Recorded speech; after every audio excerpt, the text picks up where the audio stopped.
Hey, welcome back. Welcome back. Here we are yet again. What's going on, everybody? It's time for episode 2 of this wonderful exploration. We will be going down deeper.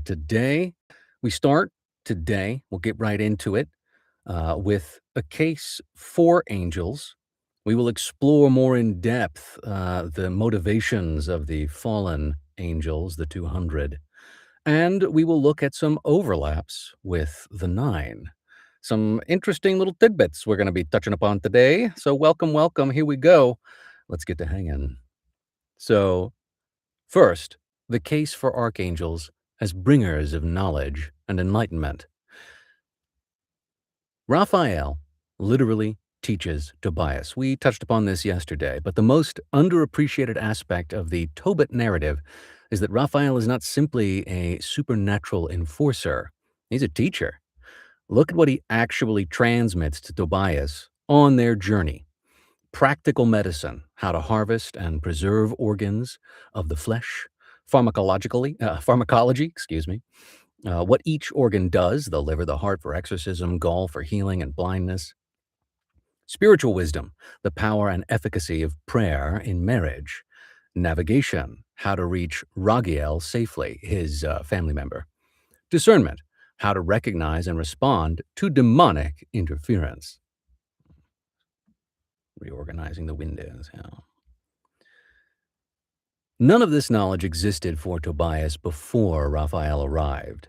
And critically, Raphael doesn't do it for him. He instructs Tobias, who then acts.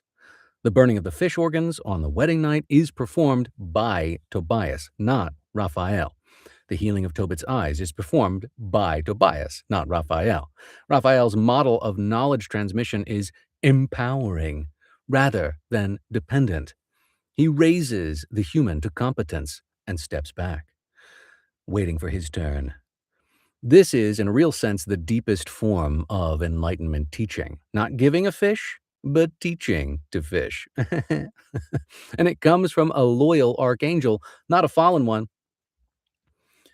2, Raphael is the angel of practical science. The tradition explicitly assigns Raphael dominion over healing knowledge as such, not just healing individual people, but governing the entire domain of medicine and natural science. In 1 Enoch, he is, quote, set over all diseases and every wound of the children of the people. The Grimoire of Armadale calls him a spirit of science who bestowed upon King Solomon his knowledge and wisdom of science and the earth.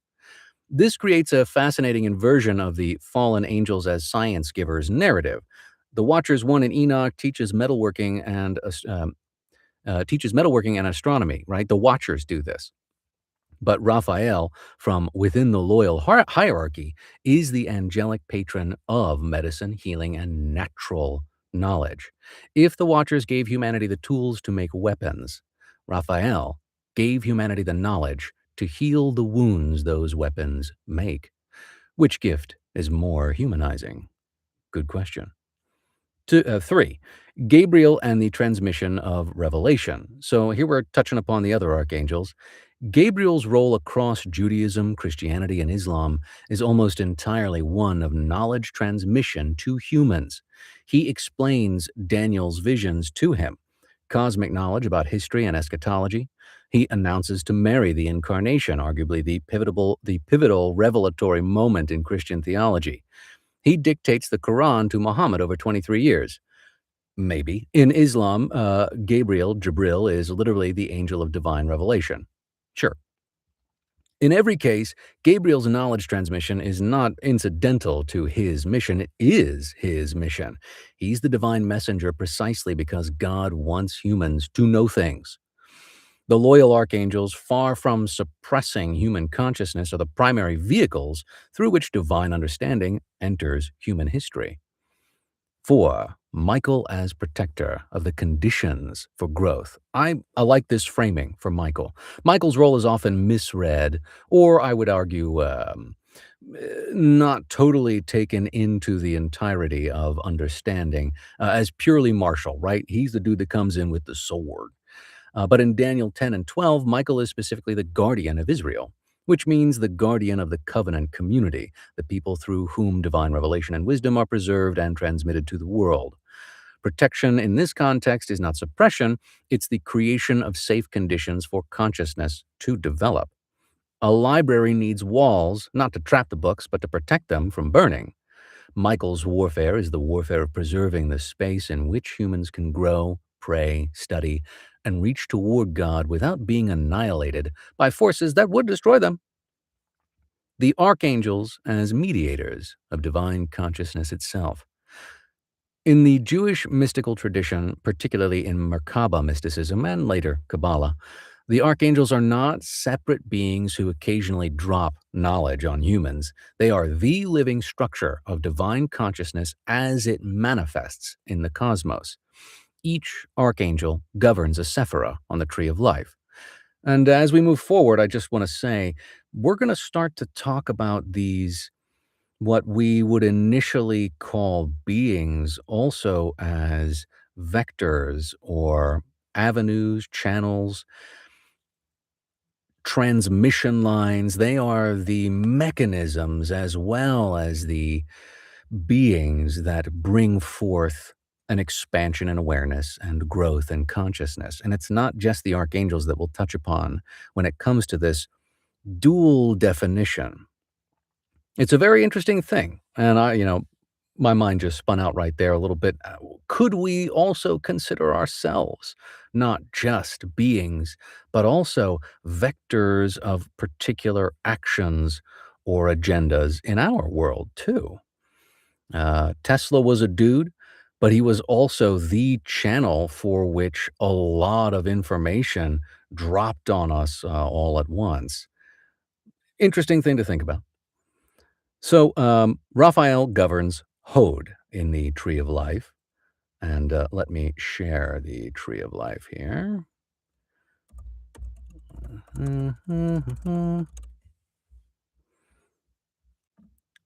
Sure, that's a good picture.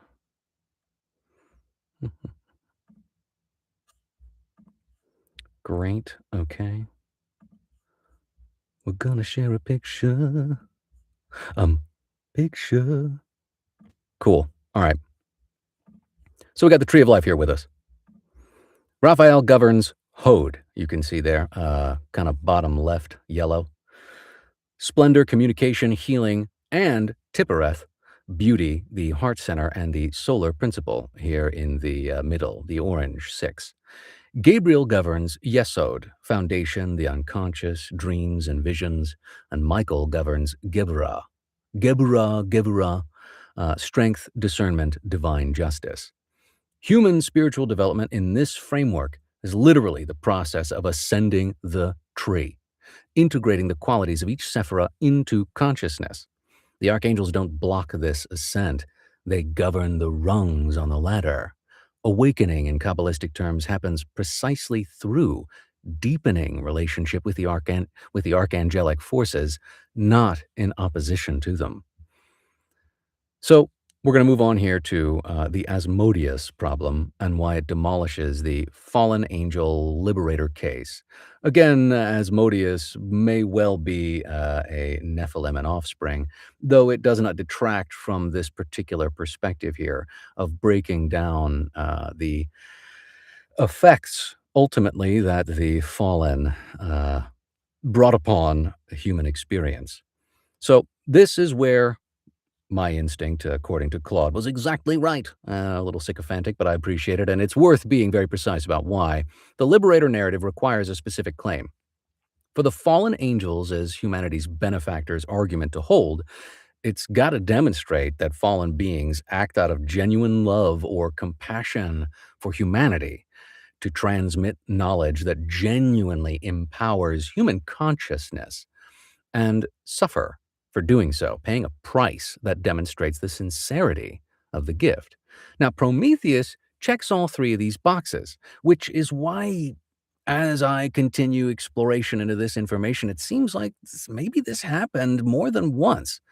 Um, Azazel arguably checks box 2 the transmit knowledge that genuinely empowers human consciousness. The knowledge is real. And box 3, he is punished, though box 1 is debatable. But Asmodeus, he checks none of them. Neither does Semyaza. Kind of. I mean, he brings a little bit of knowledge. What Asmodeus actually does, in his own words from the Testament of Solomon, Asmodeus describes his purpose. My business is to plot against the newly wedded, so that they may not know one another. I sever them utterly by my many calamities, and I waste away the beauty of virgin women, and estrange their hearts. I transport men into fits of madness and desire, when they have wives of their own, so that they will leave them and go off by night and day to others that belong to other men. That is from the Testament of Solomon, in that voice. This is not the curriculum of a liberator. This is a profile of intimate partner destruction. Notice the specific targets: newly married couples, the most vulnerable moment of union; virgins, those entering into love for the first time; established marriages, sowing madness and infidelity; and human hearts, specifically the capacity for faithful love. Asmodeus's entire portfolio is the demolition of human bonding, not the transcendence of it, not some higher spiritual awakening beyond the institution of marriage, but its active, targeted destruction in individuals who sought it sincerely. And you could stretch that description there over the fallen, because they come in and just party. Sarah's husbands, what the violence reveals. 7 men die, one after the other, each of them apparently a genuine suitor seeking a lawful marriage. We are not told that they were corrupt, abusive, or unworthy. The text gives us no reason for their deaths except Asmodeus's fixation on Sarah. We apply modern psychological language, and the profile is clear. This is obsessive possession, masquerading as love. Asmodeus does not love Sarah. He prevents anyone else from having her while offering her nothing himself. She lives in terror and shame, blamed by her own household for the deaths, contemplating suicide in Tobit 3.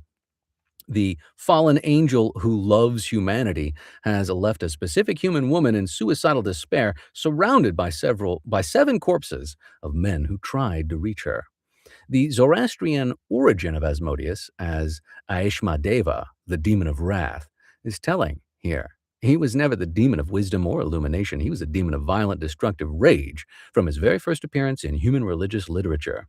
The fallen angel as knowledge bringer framework doesn't fit him because he was never in that tradition to begin with. And again, we can stretch that over the 200 fallen. The critical distinction, the liberator narrative collapses. So the strongest version of the fallen angels as benefactors argument requires making a categorical distinction that the Asmodeus case refuses to allow: the distinction between fallen beings who chose to help humanity and fallen beings who chose to dominate and destroy humanity, or shatter and scatter to control. Even within one Enoch, the Watchers are not a unified liberator movement. Azazel teaches metalworking, a morally ambiguous gift, but other watches descend out of lust for human women. Genesis 6:2, the sons of God saw their daughters of the humans were beautiful. They produce the violent Nephilim and bring chaos. Their descent is not primarily about enlightening humanity. It is primarily about taking what they want from humanity. The knowledge transmission is almost incidental, or kind of like backing up their rear because they know they're going to get it. So they need some warrior pawns to throw up in front of whatever is coming after. Raphael's response as the theological answer. And again, we are just exploring the texts here, trying to sift through and come to a more clear, or at least wider and deeper understanding. Raphael's treatment of the Asmodeus situation is not incidental to this question. It is the direct theological answer to it. Asmodeus has Sarah trapped. She can't move forward into life or human flourishing. She's frozen in a cycle of death and shame, not of her making. Raphael's mission is not to punish Asmodeus for metaphysical rebellion. It's to free Sarah. The binding of Asmodeus is not primarily about cosmic hierarchy. It's about a specific woman's right to live, love, and be free from supernatural predation. I'm really happy it didn't say live, love, and laugh. Raphael then teaches Tobias, a human, the tools to participate in that liberation. He doesn't just banish the demon from heaven, he equips the human to act. The result is Sarah freed, Tobias married, Tobit healed, and Raphael revealed as the servant who has been working for human flourishing all along, in disguise, without demanding recognition. The deepest contrast, the ultimate distinction between Raphael and Asmodeus, which my question beautifully illuminates, is this. Raphael raises humans to meet their own highest nature. Asmodeus reduces humans to objects of his own compulsion. And again, you could say that's the case for the 200 fallen too. One moves upward toward freedom, health, union, and consciousness. The other moves downward toward possession, isolation, death, and stasis. The liberator mythology works as a romantic abstraction, precisely because it avoids looking at specific cases. The moment you look at the Asmodeus case specifically, at what he actually does to Sarah, to her 7 dead husbands, to the human capacity for love, the romanticism evaporates, and you're left with what the texts have always said he is: not a teacher wrongly punished, but a predator correctly bound. Raphael binding him is not the suppression of enlightenment, it's the liberation of a woman from 7 years of supernatural, intimate violence. That's not a hard moral case to make. Now, I asked Claude that earlier it had stated the Watchers were not unified in the why as to choosing the fall and to come to Earth. And Claude comes back with, well, this is a beautiful question because it cuts right to the heart of something the texts themselves seem almost deliberately put to obscure. The fact that the 200 individual beings made what was apparently a conscious, irreversible choice, and they didn't all make it for the same reason. So here we start to look at what the Fallen's motivations were. The oath structure we will talk about first and what that reveals. First thing, 1 Enoch tells us about the descent is psychologically extraordinary. Their leader, Semyaza, expresses the fear that he alone will be accountable for this great sin. The angels, who are 200 in number, swear an oath, binding them all together. Stop right there. Semyaza is afraid. He wants to act, but won't unless the risk is distributed. This tells us something critical. It's kind of like spreading the risk around in the private equity market. The 200 did not all independently arrive at the same conclusion. Semyaza organized them, pressured them, and built a collective commitment structure so no single watcher could defect and leave the others exposed. The oath precedes the descent, which means many of those 200 may have descended not primarily out of their own burning desire, but because they were socially and spiritually bound, the first recorded instance of peer pressure among immortal beings. This alone fractures the narrative of a unified, purposeful rebellion. So motivation 1, raw lust, Semyaza and the majority. This is the one I think we're all most familiar with. Led by an archon named Semyaza, 200 watchers descended upon Mount Hermon, binding themselves by an oath to defy their creator and indulge a forbidden lust for the daughters of men. Semyaza's motivation is stated without ambiguity. The text says the watchers, quote, became enamored with human women and have intercourse with them. This is not intellectual rebellion or a compassionate mission to enlighten, it's desire. The watchers were assigned to observe humanity, and extended observation apparently curdled into obsession. Observation curdled into obsession. Interesting. Makes you consider the binge fests that we may have gone on with on Netflix. What is theologically fascinating here is the nature of that desire. Angels, by definition, are non-material beings. Their attraction to human women, beings of flesh, represents a kind of ontological transgression, the spiritual reaching downward to grasp the physical, not as stewardship, but as possession. It is the inverse of the human spiritual aspiration to reach upward. Notably, Semyaza's name means my name has seen, or he sees the name, referring to God, referring to God. So the name refers to constantly watching God. It's ironic since God will see this rebellion and render judgment on Semyaza. The one whose name is defined by seeing is ultimately destroyed by what he chose to look at. Motivation 2, calculated disruption of divine order, Azazel. Azazel's motivations are meaningfully different from Semyaza's, and the text treats them differently. While many other watchers, including Semyaza himself, were very lustful, Azazel was more calculated and sought to disrupt the divine order by revealing forbidden heavenly secrets that humanity was not supposed to handle, maybe couldn't handle at that moment in our progression, at least at the volume it seemed to have been dumped on us.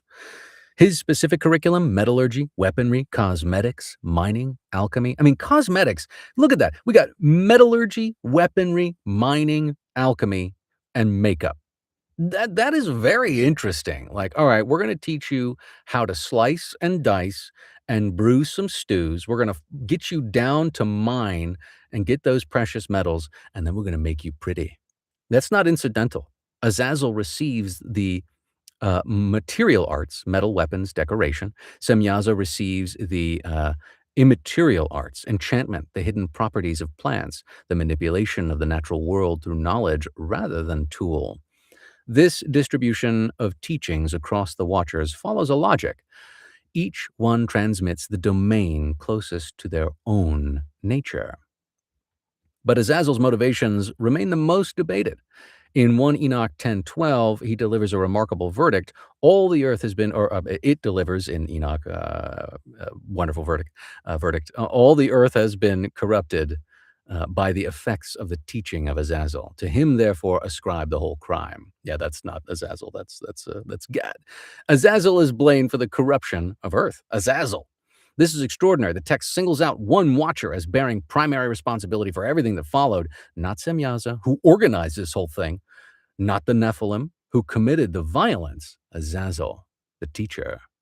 This suggests the authors of 1 Enoch understood something subtle.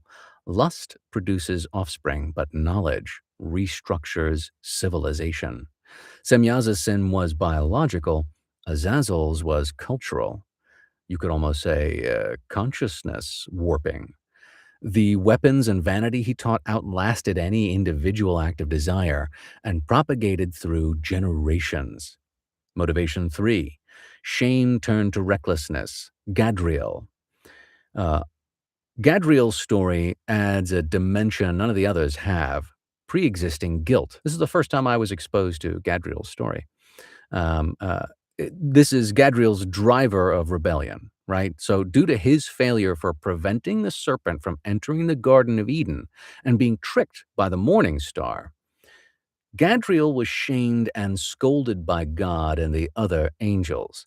In an attempt to rectify his mistakes, even though he himself knew it would be impossible to be redeemed for such failure, Gadriel pleaded with God to bestow upon him a new position as recompense. Again, let's circle back here just a bit because it seems like the snake in the garden was not Semyaza. The snake in the garden might have been somebody else. And it does seem like here we have Gadriel failing to protect this initial attempt. So it looks like this kind of experience of transgression happens more than once. He was reassigned to the Watchers, essentially a demotion after his failure as Eden's guardian. When the oath came, Gadriel was already a being carrying shame, failure, and resentment. You can bet he brought that with him a little bit. It was not until Gadriel became aware of the unholy oath taken by his fellow Watchers that he realized things would take a turn for the worst, but still tried to take it in good stride. Gadriel had no choice in the matter, either as the Watchers all took an oath that bound them together, meaning that if one of them commits a sin, they will all be a part of it.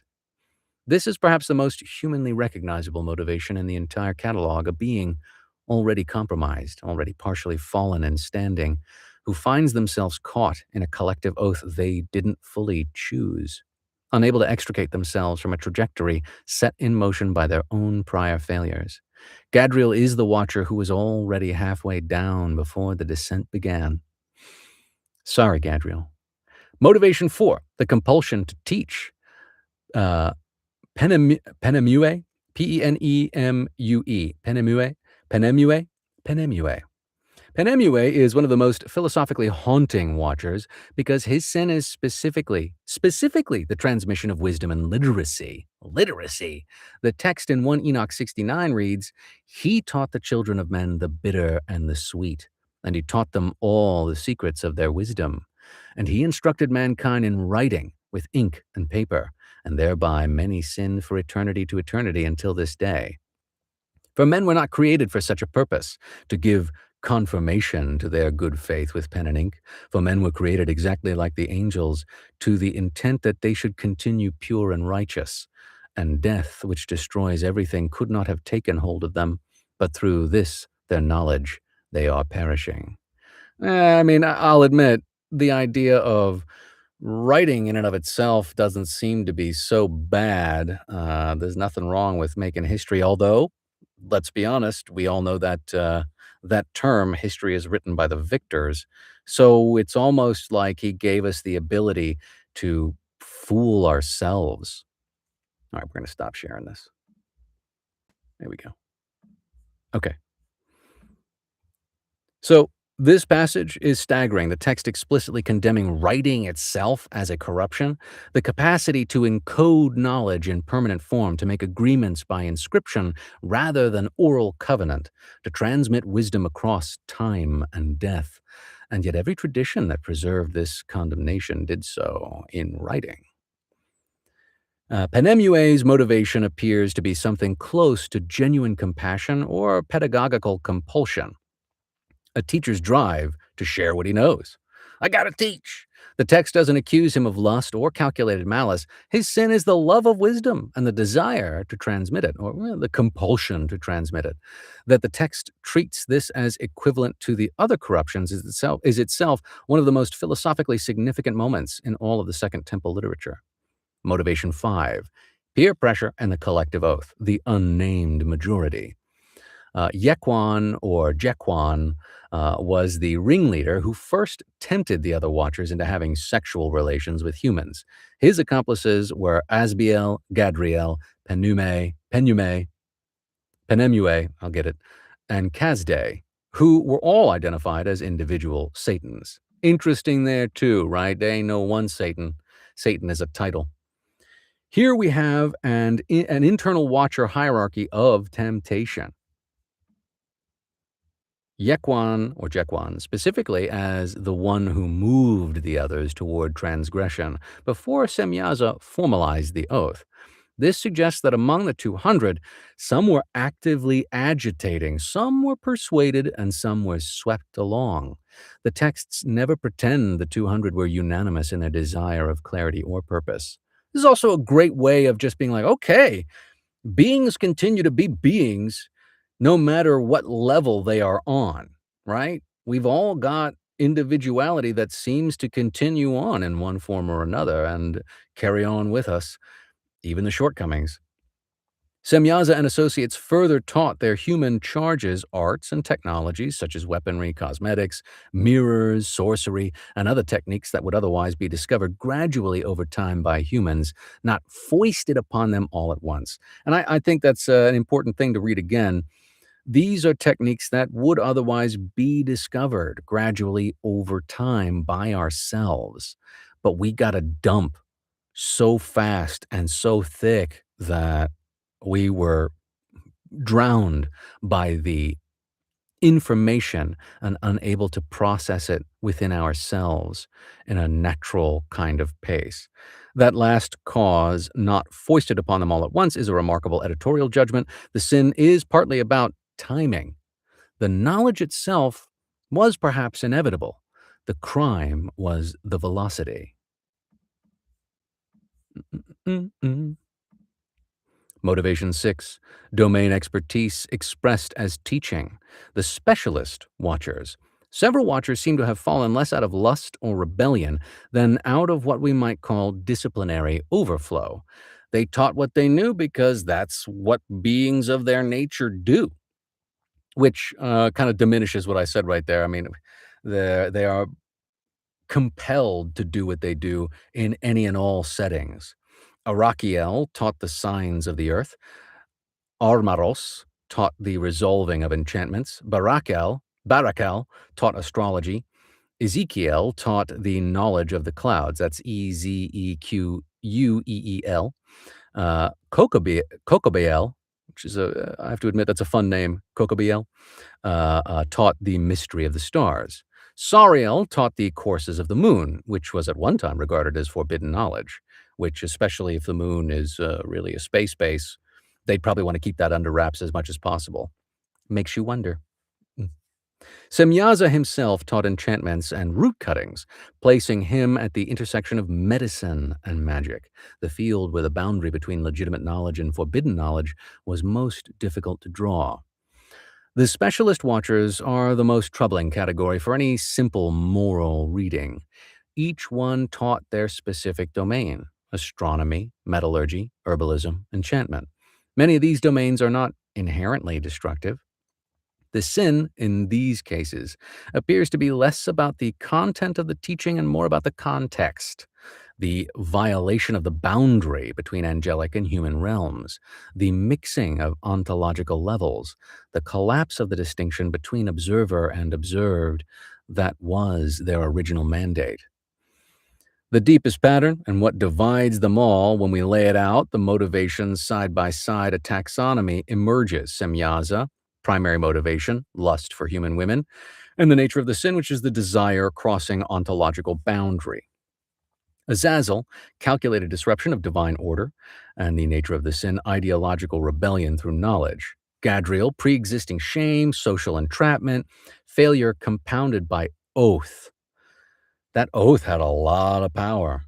Penemue, compulsion to teach wisdom, love of knowledge without regard for readiness. And that's an interesting thing, right?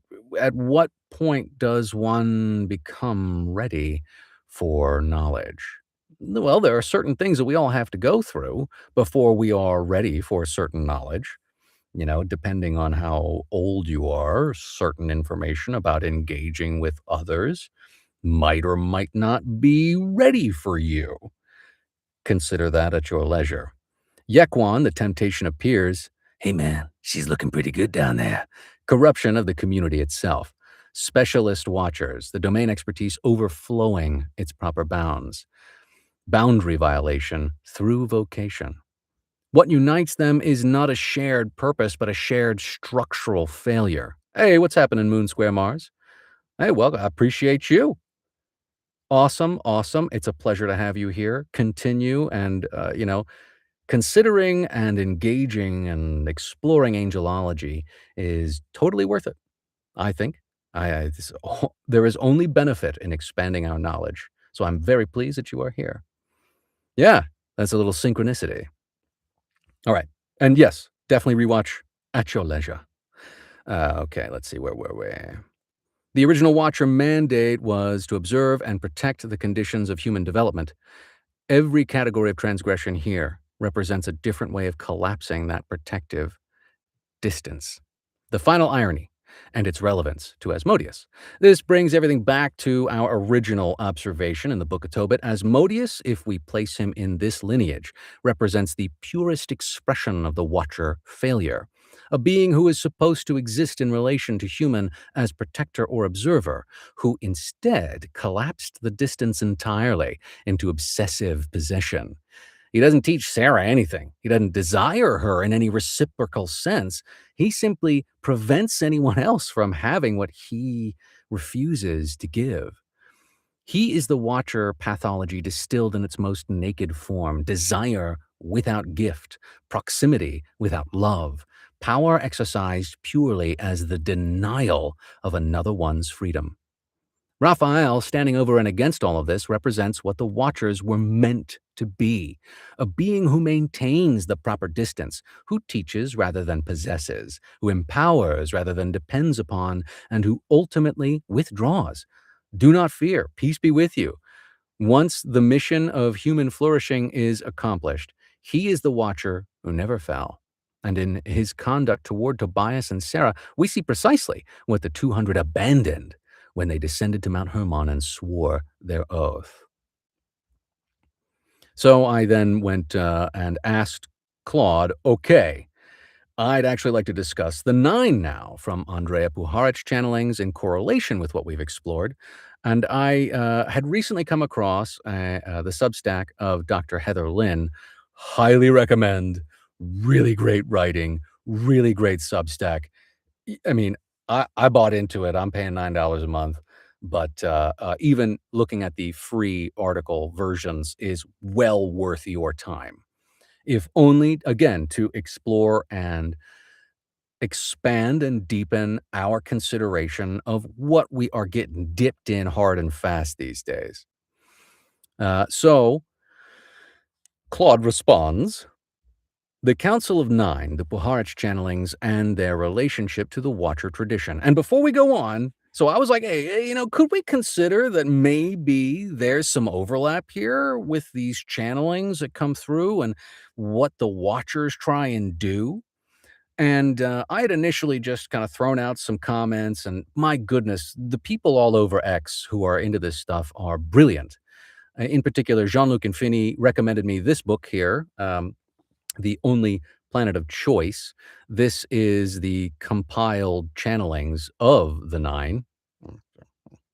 And I opened it up like, okay, I'm going to read this. I have said this before. I'll say it again. Any channeled information has my eyebrow raised and my nose wrinkled. I opened this book up, and in the foreword, right? I'm sorry, not even the preface. In the preface, we have a line. Historically, the nine have been known as Elohim in the Judeo-Christian tradition, and the Aeons in the Greek one. It's right there. Can you see that? That's so yeah. There's a little something here that I think is worth considering, and I definitely think there is. We are full to the brim of beings, both seen and unseen, good, bad, and in between. But it is interesting that these common themes in these interesting updated kind of paradigm frames continue to kind of press in the same way. So, okay, here we go. A little overlap with the nine. First, what the nine actually claimed. So in December 1952, Puharich brought into his laboratory an Indian mystic named Dr. D.G. Vinod, who began to channel the nine, or the nine principles. Never known for their modesty, the nine proclaimed themselves to be God, stating God is nobody else than we together, the nine principles of God. The initial contact was ambiguous. 9 principles, 9 aspects of divinity. But as the channelings deepened over the following decades, the identity claimed sharpened dramatically. The true identity of the nine and their lead entity, Tom, was finally revealed. And why they couldn't reveal this up front is an, red flag to me right there. Tom is actually Atum, the creator god of the ancient Egyptian religion of Heliopolis. And Uncle Tom, with his 8 companions, are none other than the great Aeneid of Heliopolis. So this claim is specific. They are the Heliopolitan Aeneid, the 9 gods of creation from Egypt's oldest theological center. The Aeneid of Heliopolis were Atum, Shu, Tefnut, Geb, Nut, Osiris, Isis, Set, and Nephthys. The 9 gods who formed the tribunal is in the Osiris myth. These are not peripheral deities. They are the foundational cosmic family through which Egyptian civilization explained the origin of everything. The Puharich problem, CIA, MKUltra, and the manufacture of voices. This was really cool that Claude brought this in here, Before building the case connecting the nine to the Watcher tradition, the devastating skeptical counter must be placed front and center because it changes the entire interpretive frame. Perhaps the most disturbing aspect of the history of the Nine is its relationship to the career of Andrea Proharich. As an army doctor in the 1950s, he was deeply involved with the CIA's notorious MK-Ultra mind control project. He, together with the infamous Dr. Sidney Gottlieb, experimented with a variety of techniques to change or induce actual thought processes, even to creating the impression of voices in the head. These techniques included the use of drugs, hypnosis, and beaming radio signals directly into the subject's brain. And significantly, he was engaged in this work at exactly the same time that the Nine made their first appearance at the Round Table Foundation. The foundation itself is now known to have been largely funded by the Pentagon as a front for its medical and parapsychological research. Hello, hello. Another little side here. On the 13th of May, apparently there's a hearing on the MK Ultra files down in D.C. This is not a peripheral biographical footnote. Puharich had the technical capability to manufacture channeling experiences in human subjects. The Nine emerged from exactly that research context. Puharich was still working for the CIA in the early 70s when he brought Uri Geller out of Israel. Puharich's use of hypnosis is particularly interesting in the Nine Circle. And already, like I'm only a little bit a ways into this book, but in the forward, it's recommended that I go and read the process of how they went and did this and how it kind of unfurled. And the process is interesting. Tom is like, yeah, you got to empty yourself. You have to be empty for us to come in and take what you would use the word control for, which, yeah, nah, not for me. This forks the entire question. Either Puharich was researching how to create artificial contact experiences, accidentally or deliberately made genuine contact with something that had been waiting to be found, or the Nine are a psychological construct, a sophisticated MK-Ultra experiment, maybe PSYOP, in consensual reality manipulation, that then escaped its laboratory context and infected the New Age movement, if the New Age movement was ever not infected. Both possibilities are, in their different ways, disturbing, and neither fully explains what happened next. Break for an ad. The spread and influence. Gene Roddenberry. Y'all see that video of old Gene Roddenberry talking about his daughters? Gene Roddenberry was part of that circle in 1974 and 1975 and even produced the screenplay for a movie about the Nine. Some of their concepts found their way into the early Star Trek movies and the Next Generation and Deep Space Nine series. The name Deep Space Nine is not subtle. The Federation itself, a benevolent council of advanced beings overseeing less developed civilizations from above, occasionally intervening in their affairs, is a direct encoding of exactly what the Nine claim to be. The Nine's influence does not extend merely to New Age channeling circles. Andrea Puharich, James Hurtak, and Richard Hoagland have all lectured at the United Nations in New York. And individuals connected with the Nine are also known to have influence with Vice President Al Gore. The science is sound. Is it? The reach is remarkable, and for what it presents itself as a channeling cult. Something about this phenomenon attracted serious, powerful, rich people across science, politics, and culture in a way that most channeled material simply doesn't. The Nine as a modern manifestation of the Watcher phenomenon. The case. Now, the case I asked for. It is structurally coherent and builds through several layers. Layer 1, the boundary crossing pattern. The boundary crossing pattern. The Watchers were beings assigned to observe humanity from a divine distance. Their transgression was collapsing that distance, descending, crossing the ontological boundary, making direct contact. They wanted closer relationship with the material realm than their nature permitted. The Nine present an almost identical structure. They claim to be cosmic beings who exist at a level above ordinary human consciousness, who have chosen to make contact with specific humans, who transmit knowledge about cosmic history and human origins, and who do so through the meditation of human vessels. Channelers. The structure is identical. High beings reaching down to make unauthorized, or at least unannounced, contact with humanity through human bodies. The way it's described in The Only Planet of Choice is apparently uh, the woman was channeling in her special studio that she set up in Florida, and her students were like, "Hey, there's this other dude that's around hanging out. He's been around a couple of times. Can we see what he has to say?" So he was there, Tom Atum, waiting, whatever he really was, waiting to get in, waiting to be invited in. Layer 2, the knowledge transmission structure. The Watchers, as we mapped in detail, each transmitted a specific domain of knowledge: astronomy, writing, medicine, metallurgy, enchantment, makeup.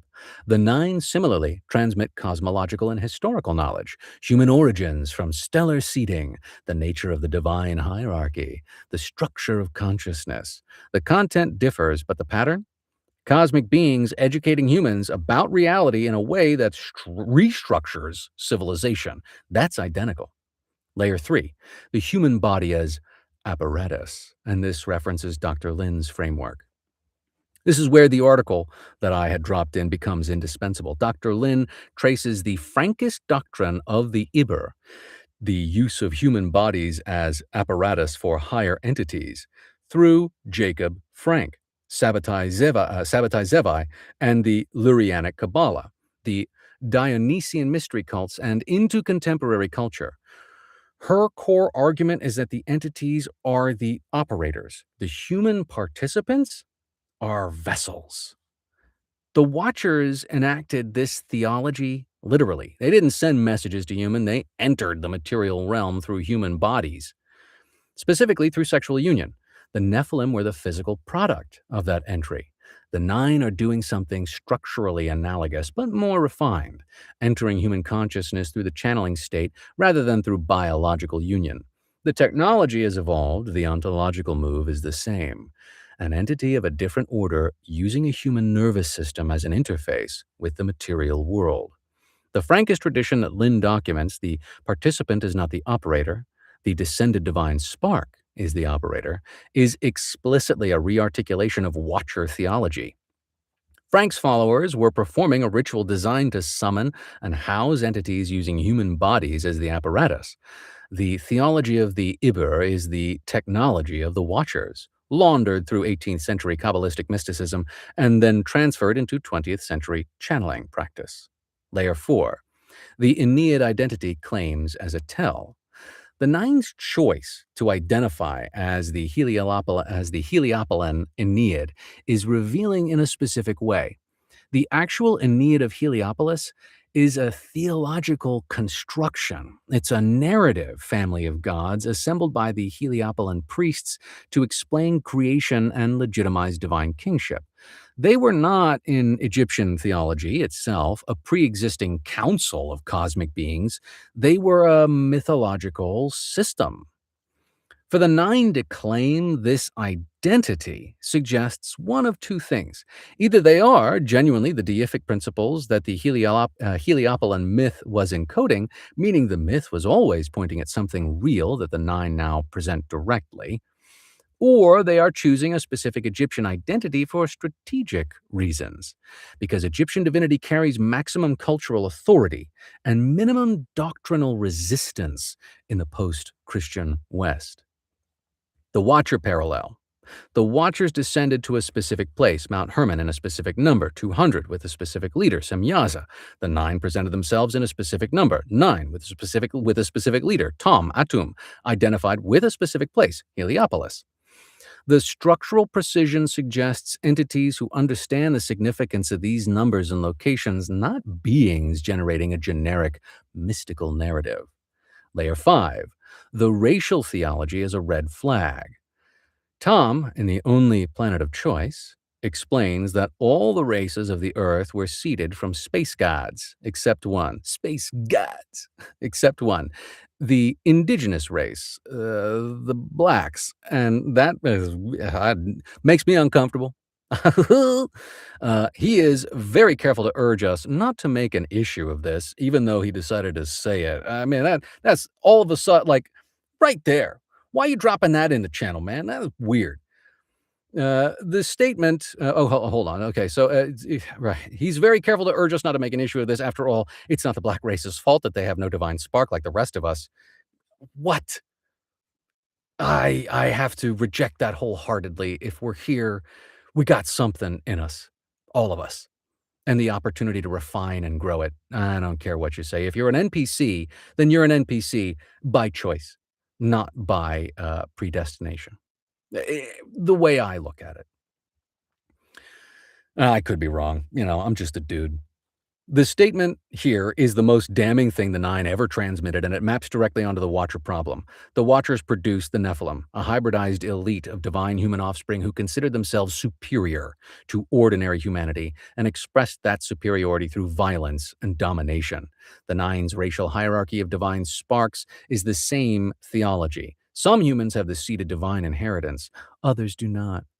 This is not liberation theology. It is the theology of a parasitic hierarchy that needs some humans to feel chosen in order to remain useful to it. Hmm. Where Hathor enters. This is interesting because Jean-Luc Infini on X made this connection and pointed it out to me first. We go more into Hathor and how we could possibly understand what Hathor is, represents, and actions on as we move forward here. But where Hathor enters and why she's the key. Hathor is not in the canonical Great Aeneid. The 9 gods of the Aeneid are Atum, Shu, Tefnut, Geb, Nut, Osiris, Isis, Set, and Nephthys. But her relationship, Hathor's relationship to the Aeneid and to Heliopolis is intimate, complex, and theologically crucial. At Ra's cult center of Heliopolis, Hathor, and again, forgive me for the stumble through of the names, Nebuchadnezzar, Nebuchadnezzar, Hathor Nebuchadnezzar, Hathor Nebuchadnezzar, well, I'll get it, Hathor Nebuchadnezzar, Nebuchadnezzar, Nebethetepet, Nebuchadnezzar, there it is, Hathor Nebuchadnezzar, got it.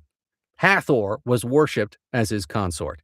She was sometimes fused with another goddess, Nebuchadnezzar, whose name can mean Lady of the Offering, Lady of Contentment, or Lady of the Vulva. She was one of the many goddesses to take the role of the Eye of Ra, a feminine personification of the disk of the sun and an extension of Ra's own power.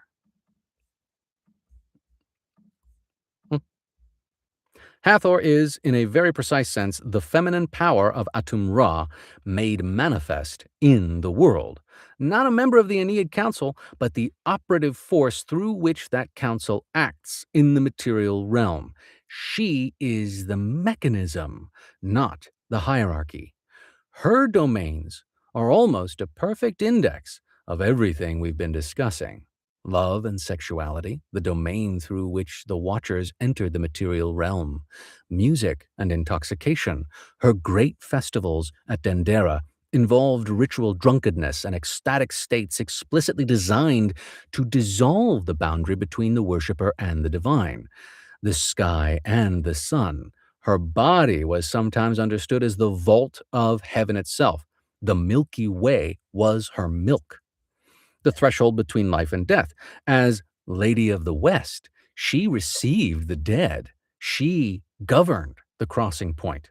She was also called the Golden One, not gold in the sense of metal, but gold in the sense of solar radiance. She is described as illuminating the whole earth. And this is the language of the morning star, the language of light-bearing.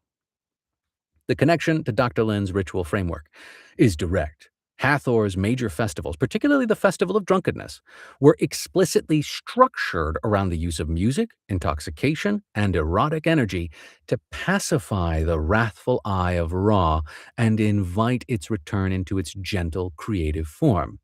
The festival involved masses of people entering altered states through alcohol and percussion, in what the priests understood as a ritual technology for managing the relationship between a dangerous divine power and the human realm.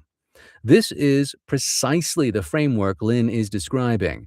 Altered states, specific geometry, doctrinal preparation, human bodies as apparatus for divine management. Hathor's cult is the oldest documented Egyptian version of the ritual technology that Dr. Lin traces through the Frankish tradition into contemporary practice. The synthesis. What this might actually be. So, if we take the Watcher tradition seriously as a theological description of a type of entity, beings from a different ontological level who cross into human experience through human nervous systems, desire, and altered states, then the question isn't whether the nine are literally the same 200 Watchers who descended to Hermon. The question is whether they are the same category of being, operating through an evolved version of the same technology. The pattern across thousands of years is entities claiming cosmic authority making contact with specific humans. The contact is mediated through altered states, sexual energy, or extreme sensory experience. The entities transmit knowledge that restructures civilization. The entities claim to be helping humanity while extracting something from the contract. The entities identify themselves with established divine figures to gain authority, and the contact eventually destabilizes the individuals involved and the communities around them. Again, that late video of uh, Gene Roddenberry talking about his daughters is definitely a destabilized perspective, to say the least. Semyaza ends weeping before Enoch, knowing his punishment is sealed. Puharich fled to Mexico claiming CIA persecution. After his estate burned down, Jacob Frank died in his manor with his movement in collapse around him. Jack Parsons died in a chemical explosion a year after the Babylon working. The human individuals in these contexts consistently fare badly. Raphael, by contrast, completes his mission, heals what is broken, binds what is predatory, and withdraws. He does not consume. Except that fish that, he and Tobias decided to roast. Hathor, in this reading, is the most honest deity in the entire cosmological map. Because she openly governs the domain of divine human erotic contact without pretending it's something other than what it is. Her festivals were dangerous. Her myth includes episodes of mass destruction, the destruction of mankind, where Ra sends Hathor in her wrathful eye form to slaughter humanity. She's not a tame goddess, but she's an honest one, a deity who represents the genuine power of the threshold between divine and human sexuality, without mystifying it into spiritual liberation. The priests who managed her festivals knew exactly what they were doing and working with, and designed the ritual containment accordingly. The nine, by contrast, dress the same technology in the language of cosmic benevolence and human evolution. That gap between what they appear to be and what they structurally are, measured against the Watcher template, is precisely where this critical examination needs to sit.